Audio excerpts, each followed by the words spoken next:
Bueno, hoy vamos a tener una mesa especial con 3 economistas, 3 colaboradores de Es la Hora de Opinar. Me refiero en primer término a Valeria Moy. Valeria, ¿cómo estás? Muy buenas noches. Hola, Leo, buenas noches. Raúl Feliz. Raúl, ¿cómo estás? Muy buenas noches. Buenas noches, Leo. Buenas noches, Valeria. Y desde Nueva York, nuestro hombre en Nueva York, Jorge Suárez Vélez. Jorge, ¿cómo estás? Buenas noches. Hola, buenas noches.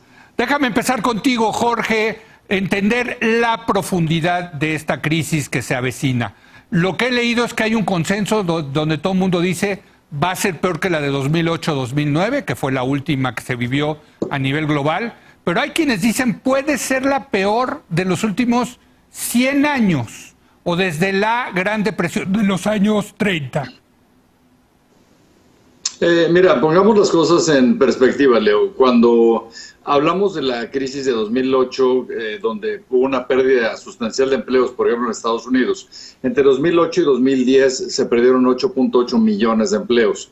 En las últimas 2 semanas hemos perdido 10 millones de empleos. O sea, en Estados Unidos. A todas luces, en Estados Unidos. O sea, a todas luces. La magnitud de esto es inusitada, principalmente porque nunca habíamos visto que todos los sectores se pararan al mismo tiempo y que hubiera un evento que hiciera que la economía global también se detuviera en forma simultánea. Entonces, en ese sentido, ¿no? Es algo que no tiene precedente y se habla mucho del contagio en el sentido de la pandemia, el sentido sanitario, pero también hay un claro contagio donde pues has tenido primero el choque de oferta, ¿no? Plantas automotrices, etcétera, cerrándose porque no había partes que provenían de China, pero luego el todo el mundo quedarse en casa, ¿no? Y el no viajar, no ir a restaurantes, no nada, ¿no? Pues por ejemplo un enorme golpe en el sector petrolero, o sea, un desbalance como nunca se había visto y la peor caída, de hecho, en el precio del petróleo en la historia,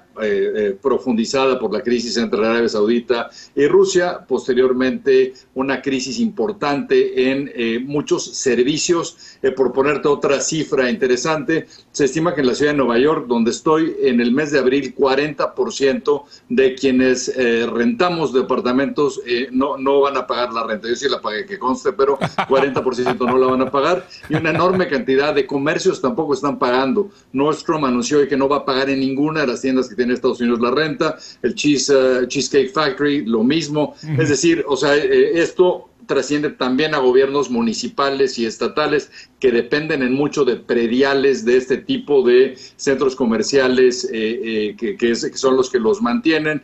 Eso genera también eventos de deuda en muchos sectores y ha generado evidentemente una fortísima caída en el mercado de valores, a la cual se vuelve muy difícil pronosticar si vamos a tocar fondo o no. Lo que te queda claro es que en un entorno como este, tocar fondo no es un evento, es un proceso, ¿no? Y ese no sabemos cuándo necesariamente se va a dar, y evidentemente un contagio en mercados emergentes pegándole mucho a monedas. Una de las peores o la peor ha sido el peso mexicano, pero también el tema de preocupación con las emisiones de deuda de muchos países y esta acción un poco desesperada del Fondo Monetario Internacional también para tratar de intervenir a tiempo. Entonces, sí, no hay precedente en una crisis de esta magnitud.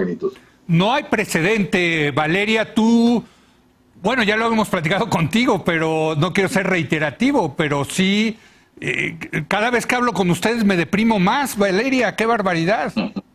No, claro que no, Leo. Es importante saber las cosas para no deprimirnos justo cuando nos lleguen, cuando nos caigan encima. Hay que ir ajustando expectativas.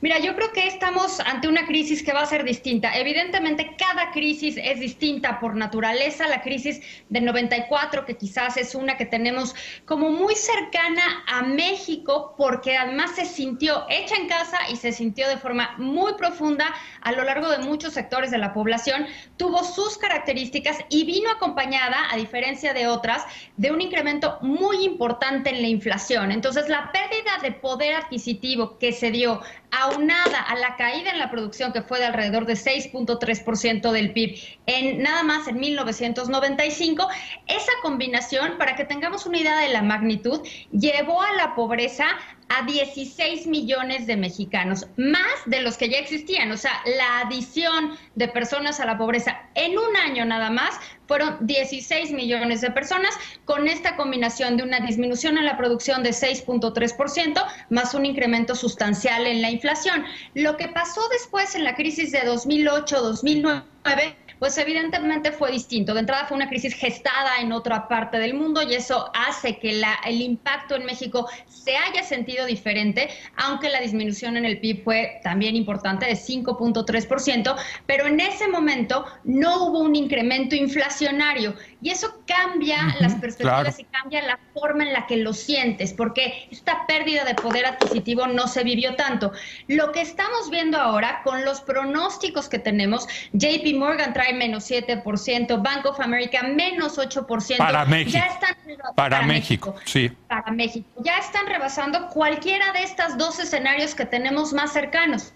Y en efecto, como mencionabas al principio, nos remite a una crisis de hace 90 años, hace casi 100 años, la de 1932, donde pues México tuvo una pérdida muy importante en el PIB. Y bueno, ni siquiera tenemos los datos correctos para hacer la comparación más real. Entonces, yo creo que lo que estamos viendo es distinto y en ese sentido, Leo, y con esto termino este bloque, me parece que la intervención que tiene que haber del gobierno tiene que ser distinta. Son momentos extraordinarios y no podemos aplicar medidas típicas o medidas ordinarias. Bueno, ya hablaremos de eso en adelante.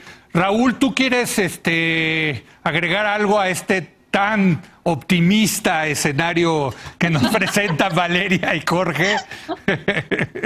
Bueno, nada más decir que las similitudes o las analogías con la Gran Depresión, con la crisis del siglo pasado en los años 30 y con las más recientes, me temo que es real en lo que va a pasar en el primer semestre del año.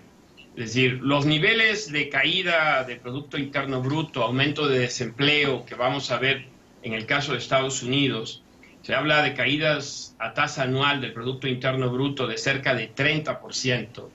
Y nosotros calculamos que en una métrica equivalente, en México la caída será de 40 a 50%.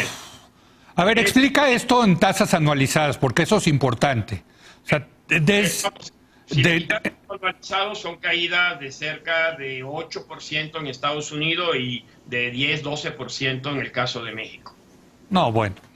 Son tremendas, no las hemos visto. Sin embargo, algo que sí destacaría es que esta crisis es diferente en muchos aspectos, pero sobre todo porque proviene de una emergencia que viene de fuera de la economía, es exógena a la economía, aunque tal vez un mal manejo de las políticas macro pueda generar una segunda o tercera crisis derivada de la primera. Viene por un choque de salud y en ese sentido, una vez va a desorganizar profundamente la actividad económica, pero no la daña estructuralmente y la economía tiene al menos la posibilidad de regresar rápido hacia una recuperación importante. Que eso no sucedió en la Gran Depresión, donde tuvimos una década perdida y fue la Segunda Guerra Mundial la que sacó al mundo de la Gran Depresión. Pero aquí estás hablando, Raúl, perdón, a nivel internacional y también incluirías a México o no. Bueno, yo creo que la estrategia errática o la falta de estrategia de la administración de López Obrador hará que nuestra crisis sea más profunda de lo necesario y será más lenta la recuperación. Pero de todas maneras habrá una recuperación porque nuestra economía está estrechamente unida a la norteamericana y si la norteamericana ya para finales de 2020 está en plena recuperación, como dice también Goldman Sachs y JP Morgan, por ejemplo, están proyectando el caso de Goldman Sachs crecimiento de 5.5% el próximo año, también jalará a la economía mexicana y podría ser el jalón mucho mejor, mucho más fuerte si en México hiciéramos las cosas correctas. A ver, ahora empecemos contigo, Valeria. ¿Cómo viste en ese sentido lo que anunció el presidente el domingo pasado? Y ya sé que se pueden decir muchas cosas, traten de ser breves, pero tú, ¿cómo te quedaste? ¿Te quedaste más tranquila, más preocupada, en fin? Bueno, a ver, creo que de entrada yo sí me esperaba algo distinto. O sea, ya sé que a lo mejor soy muy inocente en ese sentido y dada la situación extraordinaria que se nos viene encima, sí esperaba que el presidente anunciara medidas extraordinarias, distintas por lo menos a las que ya había dicho en otras ocasiones. Y lo que yo escuché el domingo fue una continuación de los programas de apoyo, de los programas sociales, la extensión de algunos más, y escuché un número mágico que me llamó mucho la atención, que es: en 9 meses crearemos 2 millones de empleos. Eso fue el número sorpresa, en realidad todo lo demás lo había dicho. Con la base de datos que tenemos del IMSS, desde que tiene registro el IMSS, nunca se han creado 2 millones de empleos en 9 meses, ni siquiera en un año. El año donde más empleos se crearon, empleos formales, fue 2017 y se crearon 800,000. En años de crisis, donde pues particularmente destaca 2009, 2001, que fue un año también complicado, hubo decreación de empleos, hubo disminución de empleos formales, se eliminaron plazas formales de la economía. Entonces no entiendo de dónde van a salir estos 2 millones, pero a lo mejor Jorge o Raúl nos pueden explicar. A ver, Raúl, te toca a ti. ¿Cómo viste lo del domingo? Bueno, yo creo que vi a un presidente que hablaba de otra realidad, por lo menos paralela a la que yo veo, porque no vi ningún viso de realidad. El presidente lo que nos dijo esencialmente: vamos muy bien, incluso somos quizás el modelo a copiar para otros países del mundo, y por lo tanto, pues haremos más de lo mismo. Cuando la situación de hoy es completamente diferente a la que enfrentábamos a principio de año. Me parece que esa falta de visión va a hacer que la caída del crecimiento económico en México se ubique en un rango que iría entre -5 y -8%, si no es que más, y hará que la recuperación sea mucho más lenta.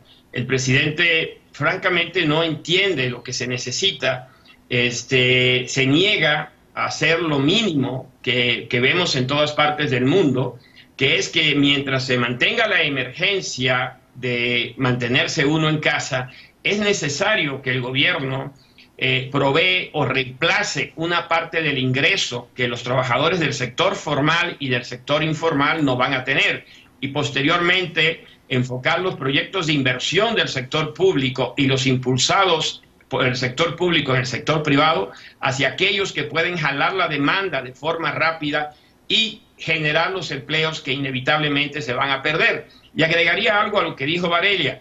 Aparte de la increíble número de los 2 millones de empleos que se van a crear en una economía que se cae por lo menos un 5%, sí, no hay manera.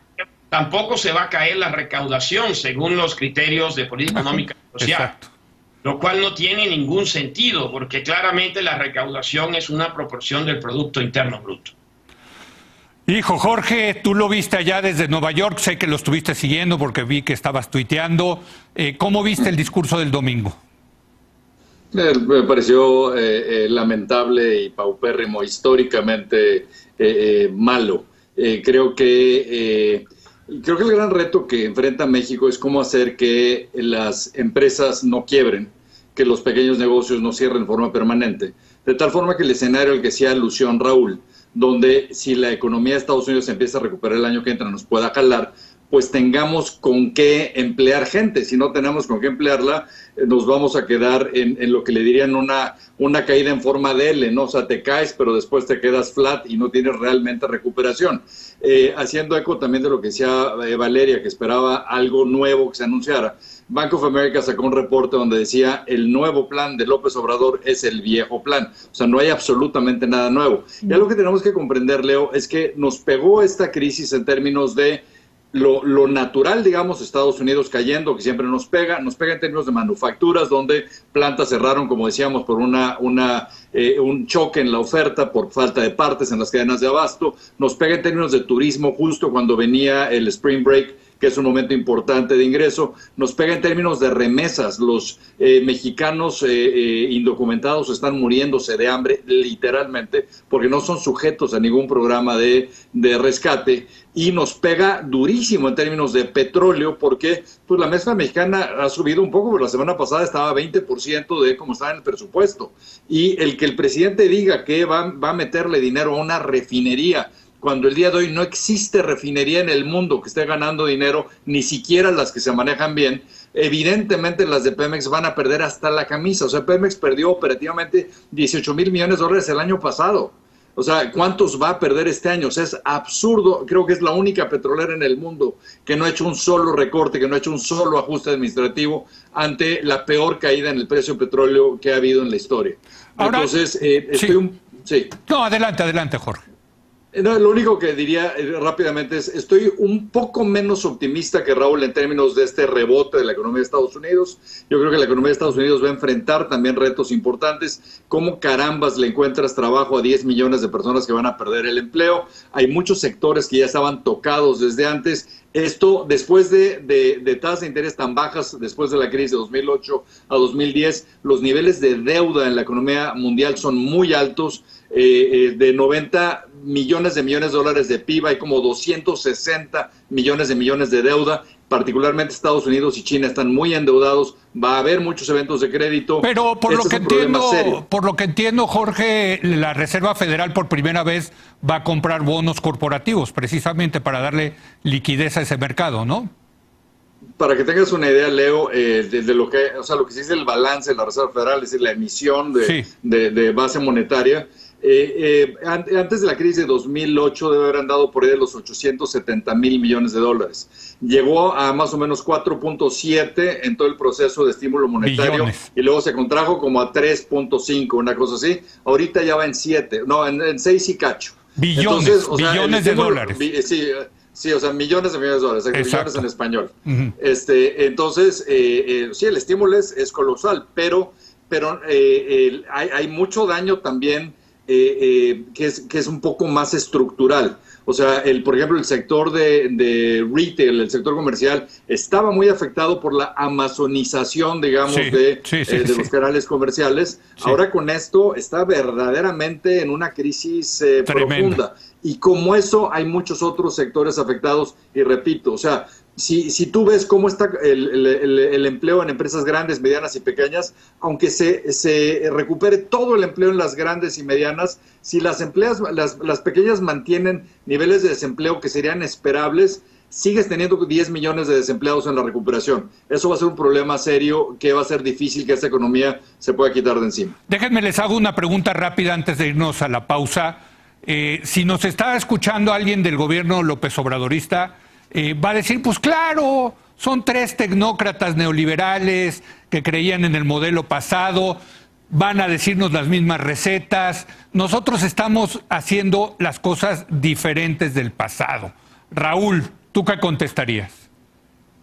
No sé cuáles son esas cosas diferentes que deberían dar resultados diferentes, pero el año pasado lo que tuvimos fue un crecimiento de 0.15%, y este año nos apuntamos a un crecimiento en un rango del -4 al -8.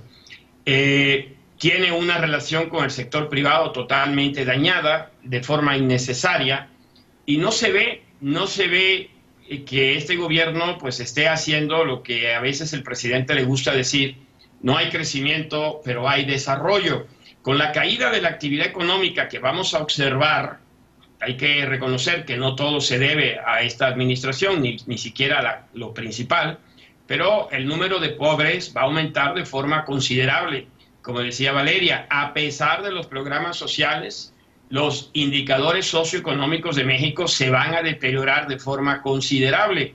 Y ahí es donde el gobierno de la 4T supuestamente iba a hacer la diferencia, aparte de que, según su promesa, México ahora sí iba a crecer.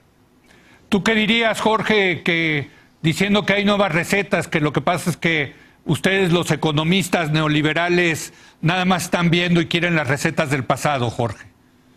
Mira, lo que les diría es que yo supondría que es un gobierno que es más estatista, ¿no? Pero el año pasado tuvimos el nivel de inversión pública más bajo relativo al PIB en la historia.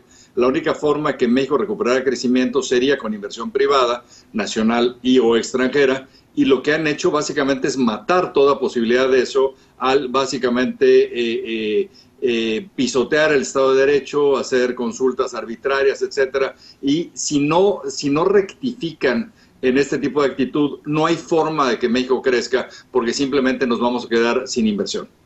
¿Tú, Valeria, qué dirías frente a...? Yo creo que que más allá de las ideologías, lo que necesitamos son ideas. Y nunca había visto un consenso mundial que se pone de acuerdo y dice que esta va a ser una crisis de empleo y que lo que hay que preservar es el empleo, porque romper las cadenas de valor, romper esa relación con el trabajador es lo que puede llevar a una profundización mucho mayor y una precarización del empleo que justo va en contra de los objetivos de cualquier gobierno y en particular de la administración actual. Yo creo que esto va más allá de las ideologías y tenemos que resolver el tema del empleo porque se nos viene un problema muy grande que no han dimensionado. Bueno, déjenme hacer una, está buenísima esta mesa, buenísima, aunque me deprimen muchísimo, pero está muy buena. Vamos a regresar en un momento más con Valeria, con Jorge y con Raúl para analizar esta crisis económica sin precedente para por lo menos la mayoría de la población que todavía no nos tocó vivir en los años 30 en la Gran Depresión. Regresamos.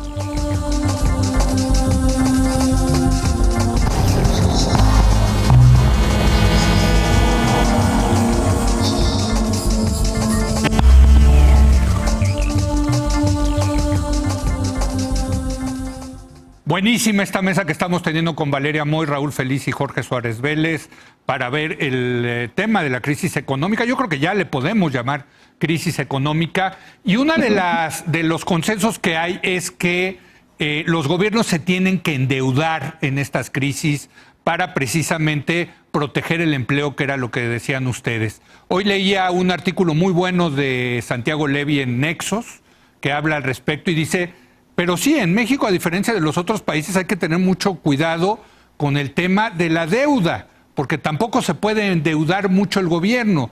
Tenemos que ver cuánto debe ser el monto y cómo se va a pagar esa deuda. Decía Santiago Levy, él proponía un impuesto especial en el 2021 para pagar la deuda que contraiga el gobierno en el 2020 si es que se endeuda. ¿Cómo ven esto? ¿Cuánto se puede endeudar el gobierno de México y cómo lo tomarían los mercados? Jorge.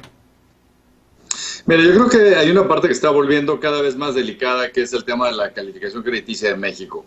Están empezando a salir muchas voces que esperan que Moody's podría bajarle 2 niveles de golpe a la calificación de México, en donde todas las calificadoras nos tendrían, digamos, en la orilla del grado de inversión y con perspectivas negativas. Entonces, esta parte es delicada. Yo creo que algo de lo que se está hablando poco también es del efecto que ha tenido la devaluación del peso en el endeudamiento de algunas empresas, que el año pasado muchas empresas tenían coberturas y les costaron las coberturas porque se revaluó el peso y a muchos los agarró con los dedos en la puerta este año. Entonces ese va a ser otro tema importante en la deuda privada también. Sí. Si ves el estudio de Bank of America, al que hacía alusión, me parece que fue Valeria, ellos creen que el endeudamiento medido en su forma más amplia se va a acabar yendo este año a 58% del PIB. Ahí Raúl es el que usualmente tiene estos números muy bien afinados, ¿no? Pero si ese fuera el caso, pues hay relativamente poco margen, pero hay margen. Y lo que es un absurdo aquí es que se siga pensando en hacer Tren Maya, Dos Bocas, etcétera, cuando ese dinero debería estarse usando en esta preservación de empleos. Entonces, tienes espacio en estos dos lados e incluso tienes espacio en el balance de Banco de México también. Entonces, yo creo que no hay pretexto para no estimular. Y algo que, no sé si yo haría una reforma fiscal para el año que entra, digamos, pagarlo de este año, pero podrías hacer algo probablemente para 2022. Y exacto, que fuera una reforma fiscal que ya, o sea, que en los modelos, digamos, veas de dónde va a venir el incremento en recaudación y aprovechar para tener recursos para asegurarte que la economía no caiga tanto y que ocurra lo que decía Raúl, ¿no? Que conforme rebote Estados Unidos, México rebote de la mano. Raúl, ¿cómo ves tú cuánto se podría endeudar México y cómo pagarla después esa deuda? No, yo creo que hay que endeudarse contra el futuro. Bueno, siempre, sí, ¿no? Siempre se endeuda uno contra el futuro. No creo que sea necesario una reforma y elevar la carga fiscal el próximo año de forma inmediata. Creo que, vamos, en el corto plazo, el endeudamiento que el gobierno podría tener no sería un gran desequilibrio macroeconómico. ¿Por qué? Porque el sector privado los consumidores y las empresas, ante la incertidumbre, están aumentando su ahorro de forma precautoria. Es decir, en este momento hay ahorro disponible en la economía, que si el sector público, el gobierno, no lo usa, lo que va a terminar produciendo esto es una caída mayor de la demanda agregada. Creo que de forma transitoria, México puede elevar entre 5 y 10 puntos porcentuales la deuda. Que es muchísimo, es muchísimo. Yo no me preocuparía tanto por las calificaciones. Yo creo que tema de si somos investment grade o no, el mercado día a día, cuando vota y pone precio a la deuda mexicana, está diciendo que es muy probable que no lo seamos en 12 meses. Así es. Yo creo que en este momento lo que hay que preservar el empleo, preservar las empresas y garantizar que México regrese a una senda de crecimiento lo más pronto posible. 5 a 10 puntos del PIB, Valeria. Es mucho. Me parece sensato lo que dice Raúl. Yo estoy de acuerdo con eso. Pero el margen que tiene México. Es que me encanta verlos a ustedes, que todos son medio neoliberales, ¿o no? Un poquito. Sin el medio. Bueno, y me agrego a la lista, me agrego a la lista, y todos estamos diciendo, endeúdese gobierno, endeúdese, y no nos hacen caso. Pero en fin, Valeria, adelante. No, a ver, yo creo que México, de acuerdo a los modelos de diferentes instituciones, en particular el Fondo Monetario Internacional, los estándares para deuda como porcentaje del PIB de una economía emergente como lo es México, ronda el 60%. México está tocando apenas el 50%. Entonces yo creo que sí hay espacio para endeudarse. No es que yo esté sugiriendo a fuerzas que nos endeudemos en este momento, pero sí creo, Leo, que a veces es más caro no endeudarte. Y vamos a estar en una situación así, donde nos va a salir más caro no endeudarnos, incluso en términos de la calificación. Si no nos endeudamos, si no tenemos esta política fiscal contracíclica que frene la caída, es mucho más probable que las calificadoras penalicen a México, porque la imposibilidad de pagar va a aumentar, dado que no vamos a crecer. Si te endeudas y con eso permites que haya crecimiento económico, las calificadoras no califican el monto de deuda, califican la posibilidad que tienes de pagarlo. Si no, por no pagar, o sea, por no endeudarte, no pagas, eso yo creo que sale como peor receta. Yo creo que es un momento en el que hay que reevaluar estos principios de jamás deuda, porque la deuda existe precisamente para postergar y mover pagos en el futuro y finalizar con gastos diferidos en el tiempo. Yo creo que es un momento en el que tenemos que contemplar la deuda como una posibilidad, porque lo que se había planteado de superávit primario, que son 180,000 millones de pesos, ya se planteó eliminarlo, ya está eliminado, no va a alcanzar para nada, ¿no? Básicamente, mira, un punto del PIB son 242,000 millones de pesos, nada más para que tengamos una idea de estos montos. Entonces, si necesitamos endeudarnos, pues va a tener que ser por un monto más importante, que por lo menos ronde el 5% del PIB. Me quedan 2 minutos, les quiero preguntar rápidamente. Una de las medidas que anunció el presidente es una inyección vía menos impuestos que le van a cobrar a Pemex, si no mal recuerdo, es 65,000 millones de pesos. Raúl. Bueno, yo creo que es inevitable, dado el golpe en el flujo de efectivo que significa para Pemex la caída del precio del petróleo. Es un peso muerto con el que carga el gobierno federal, y creo que finalmente va a llevar a que el gobierno federal pueda perder el grado de inversión. Y eso lo veo como algo inevitable. Lo que no me parece inevitable es que los pocos recursos escasos que le quedan a Pemex se desperdicien en unas inversiones como es la refinería, que no es rentable en este momento, pero que tampoco genera empleos de forma significativa, porque el equipo de capital de una refinería, el diseño de una refinería, es básicamente importación, no es algo que se genere en México. Valeria, Pemex.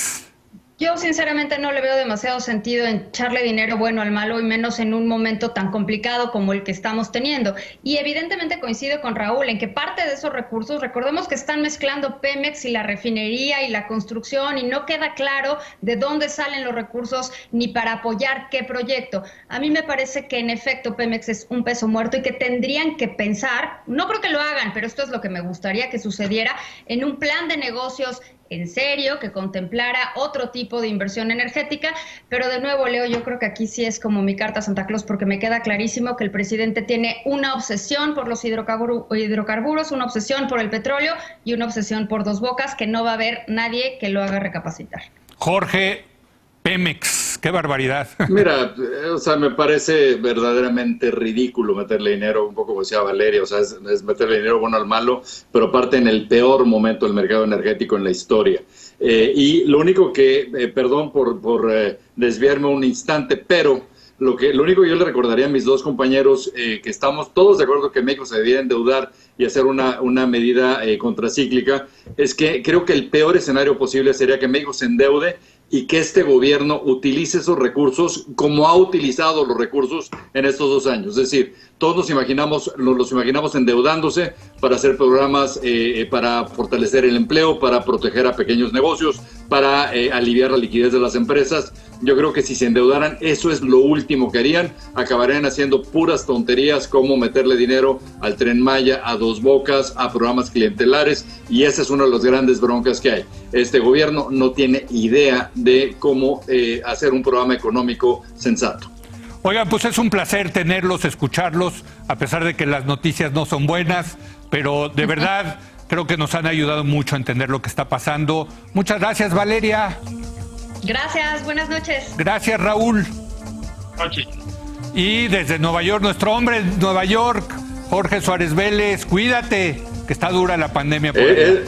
Eso haré, mira, aquí está mi tapabocas.